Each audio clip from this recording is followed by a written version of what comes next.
අපි දැන් කරන්න යන්නේ වජ්‍රාසනය කියන ආසනය. ආමාශයේ ප්‍රශ්න ගැටලු තියෙනවා නම් බටහිර විද්‍යාවෙත් එකයි ආර්ය විද්‍යාවෙත් එකයි සමදෝසං සමාක්නිච්ඡං සමධාතු මලක්‍රියා ප්‍රසන්නාත්මේ ඉන්ද්‍රිය මනස ස්වස්ති විද්‍යාපදීයතේ නිරෝගී මනසගේ ලක්ෂණ ආර්ය විද්‍යාවේ සඳහන් කරන ආකාරයේ ප්‍රධාන වශයෙන් කියන්නේ ඔබේ ආමාශය ආහාර ජීර්ණ පද්ධතිය ක්‍රියාශීලී කාර්යක්ෂමතිය වෙන එක. ඔබ වෛද්‍යවරයෙක් ළඟට ගියාම ඉස්සෙල්ලා යහනේ මේ টয়ලට් යන්නේ කොහොමද නැත්නම් ඔබ වැසිකිලි යන්නේ කොහොමද කියලා. ඉතින් මේ ආසනය හරි හොඳයි. පොඩි වේලාවක් දවසට කෑම කාලා පොඩි වේලාව විනාඩි 2-3ක් හරි පුරුදු වෙන ජපන් ජාතිකය කොරියන් ජාතිකය සෙන් බෞද්ධයන්ට මලබද්ධය වගේ රෝග තත්ත්වයක් නැහැ. මේක හරි වටිනවා. හර්නියා අර්සස් තියන අයට ගොඩක් වටිනවා මේ ආසනය. වජ්‍රාසන. දියමන්තියට අකුරු සැරේ වජ්‍රාසනේ. දකුණු පාදේ නවන හැමෝ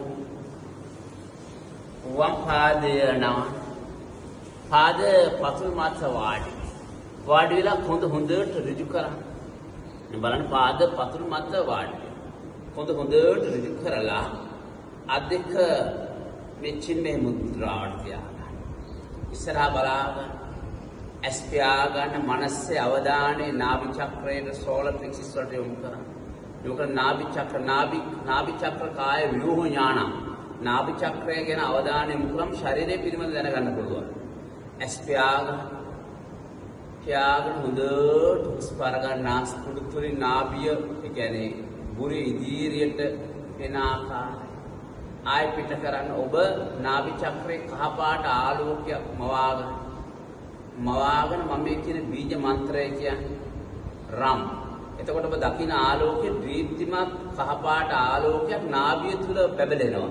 දැල් වෙනවා කියලා හිතන්න. හුස්ම අරගන්න. රම්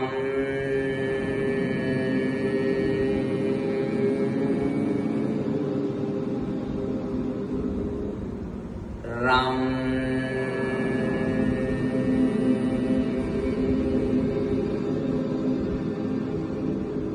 ram